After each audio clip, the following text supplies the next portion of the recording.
In September, President Vladimir Putin and the supreme leader of North Korea, Jong Un, met. Not under the shadow of secrecy, but in broad daylight during a highly televised tour at the Vostochny Cosmodrome in eastern Russia, near the border of Kazakhstan. The site gained attention in August due to the scheduled launches of Soyuz 2 rockets. During the visit, the two leaders dined on traditional Russian crab meat dumplings and then toured the facilities, including an inspection of Russian aircraft and a tour of a jet fighter factory. Kim was given new drones and body armor in order to remember the occasion. The visit did not come as a surprise, as the New York Times and other publications extensively covered the weeks leading up to the occasion, focusing on the Supreme Leader's armored train, which includes a compartment for the leader's bulletproof Maybach limo. It's not uncommon for the seemingly secretive country to receive such media attention, but this leads many to wonder, what did this visit between the two leaders mean? And what would Russia gain out of getting closer to North Korea? The ongoing conflict between Russia and Ukraine, now in its second year, is still no closer to ending than it was a year ago.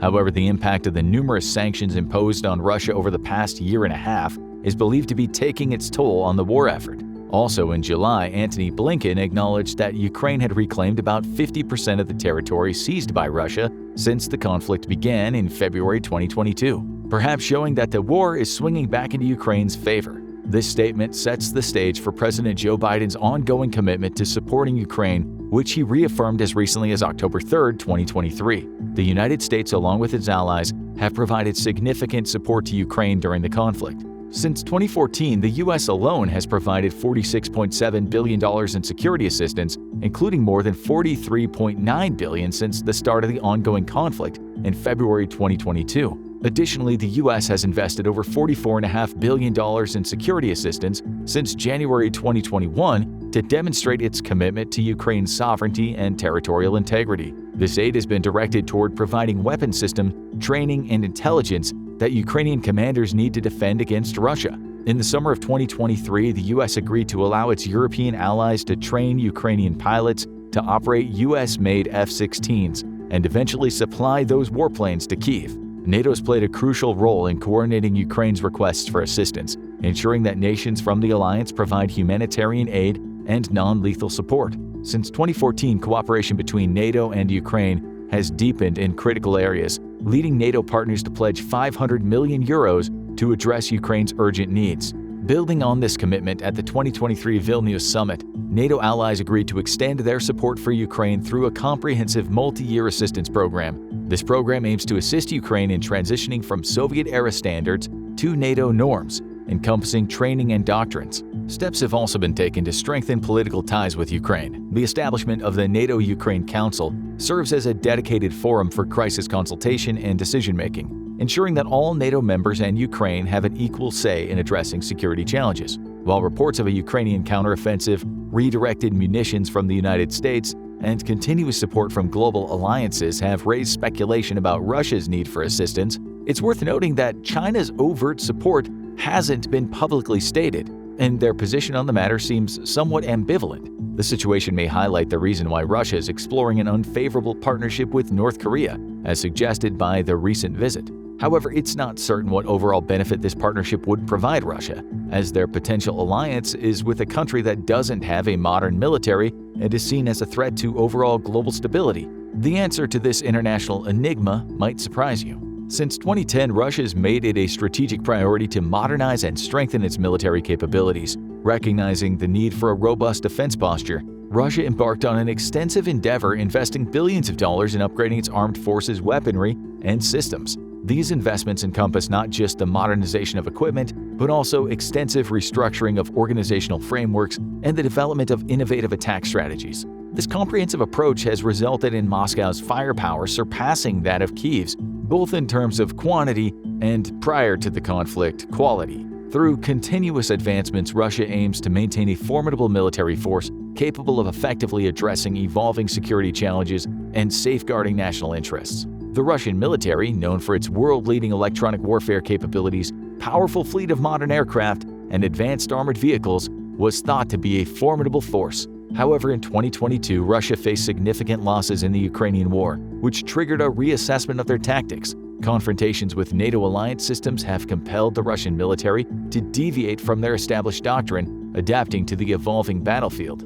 Despite these setbacks, the Russian aerospace forces, particularly anti-air defenses, continue to pose a serious threat to advancing Ukrainian forces. Nevertheless, they are currently encountering challenges in breaching Ukrainian air defenses, revealing a notable capability gap that needs to be addressed. Russia, after launching a full-scale invasion of Ukraine, reportedly reached out to China for military equipment and support, as confirmed by U.S. officials. In addition to military assistance, Moscow also sought out economic aid from Beijing to counter the impact of sanctions imposed on it by the United States and other nations. While the specific details of the requested military weapons or aid remain undisclosed, U.S. officials are closely monitoring China's response to these appeals. President Xi Jinping has been forging a stronger partnership with Vladimir Putin in recent years, demonstrating support for Russia during its military campaign in Ukraine. This strategic alliance, while not overtly stated like that of NATO countries, has garnered attention. According to a report by the Wall Street Journal in July 2022, China's exports of microchips, electronic components, and raw materials to Russia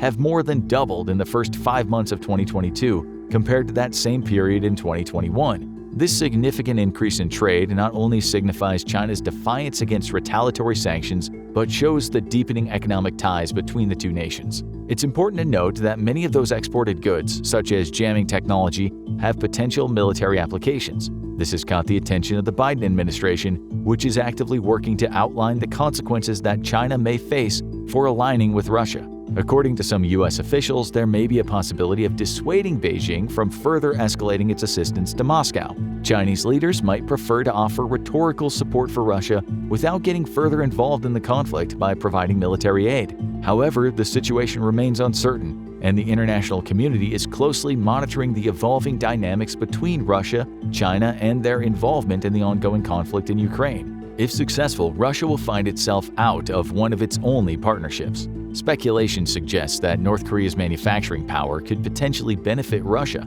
especially considering the economic sanctions it's currently facing. According to the World Bank, the International Monetary Fund, and the Organization for Economic Cooperation and Development, the Russian economy experienced a downturn in 2022 with a reported drop of 2.1% in its GDP. This economic situation creates an opportunity for North Korea to establish a partnership with Russia, potentially gaining access to advanced technology and benefiting from a trusted neighbor. However, it's important to note that trading North Korean shells and supplies for nuclear submarine technology would be seen as a desperate move, especially considering the lack of support and embrace from national leaders toward North Korea. The dynamics of this potential partnership between North Korea and Russia raise questions about the geopolitical and economic implications for both countries. It's worth noting that this relationship is a reversal of what happened during the Korean War, which took place from 1950 to 1953. At that time, Russia provided substantial support to North Korea, including ammunition, warplanes, and pilots, in order to assist in the invasion of South Korea. This support played a significant role in the conflict and strained relationships between the involved nations. However, in the years following the war, relationships between Russia and North Korea have remained strained. It wasn't until Vladimir Putin assumed leadership of the Kremlin in the late 90s that efforts to rebuild those relationships began. Putin recognized the importance of fostering cooperation with North Korea and sought to establish diplomatic ties. Despite Putin's efforts, cooperation between the two countries remains uncertain. This is largely due to sanctions imposed on North Korea by the United Nations Security Council, aiming to curb its nuclear endeavors. Notably, Putin has supported these sanctions and has publicly stated that Russia had no intention of violating them. In a statement, Putin affirmed, "We never violate anything, and in this case, we are not going to violate anything." These statements highlight the complex nature of the relationship between Russia and North Korea, with historical dynamics, diplomatic efforts, and international sanctions all playing a role in shaping their interactions. In the context of the United Nations Security Council, Russia's standing has seen a decline. Previously, Russia and the Security Council collaborated against North Korea, but due to the ongoing war in Ukraine, the Council has taken a strong stance against the Kremlin, urging Russia to withdraw from Ukraine. The outcome of such collaboration could have far-reaching consequences not only for Russia and North Korea, but also for the broader geopolitical landscape.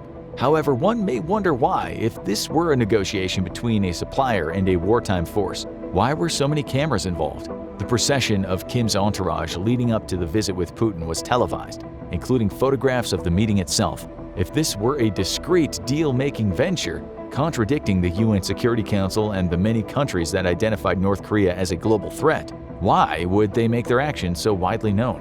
One possible motive for the meeting could stem from the ongoing posturing practiced by both countries. North Korea and its leaders have a history of engaging in strategic maneuvers and calculated displays of power. By publicizing their interactions with other world leaders, they may seek to assert their presence on the global stage and project an image of strength and significance. By showcasing their diplomatic engagements, North Korea could also be attempting to shape public opinion and garner support from both their own citizens and international observers. Moreover, the involvement of cameras and media coverage could serve as a form of deterrence to the support already flowing to Ukraine and urge South Korea to stay neutral. By making their actions widely known, North Korea could be sending a message to other nations that they're not afraid to assert their interests and challenge the status quo. This display of confidence and assertiveness could potentially intimidate other countries and deter them from taking actions that could be perceived as threats or challenges to North Korea's regime.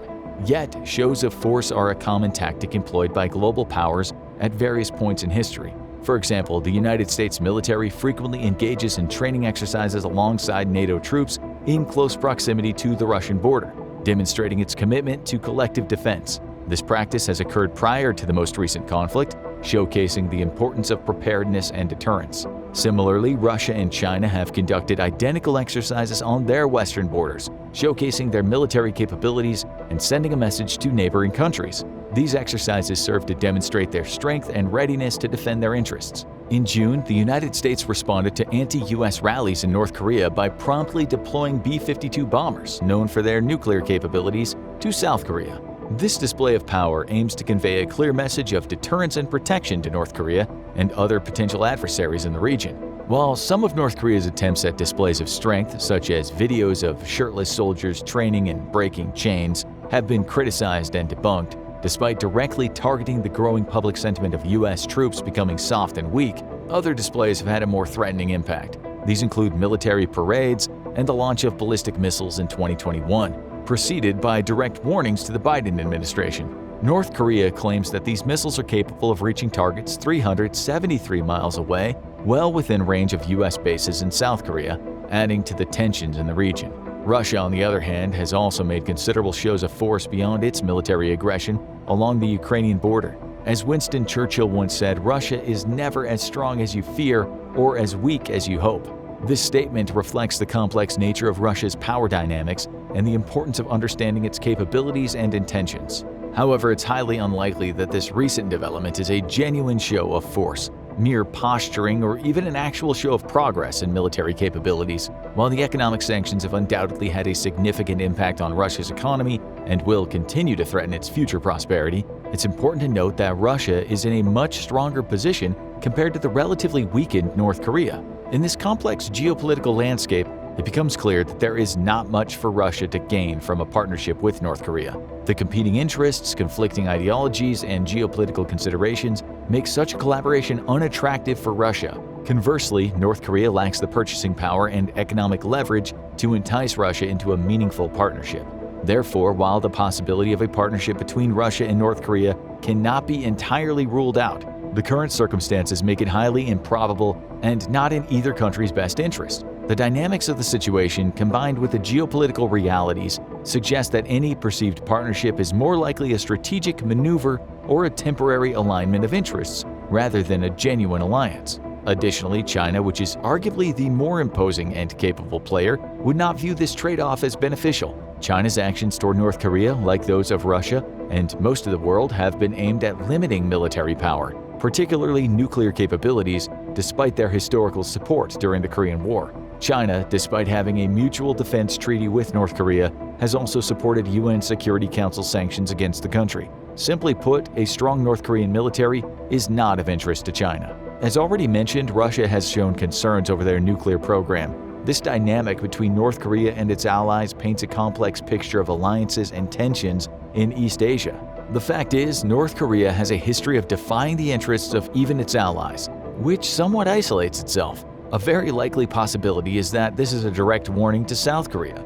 Although South Korea has not openly provided military support to Ukraine, their 2024 military investment has increased significantly. The investment, which includes reconstruction, humanitarian aid, and other forms of assistance, has grown eightfold to nearly $400 billion.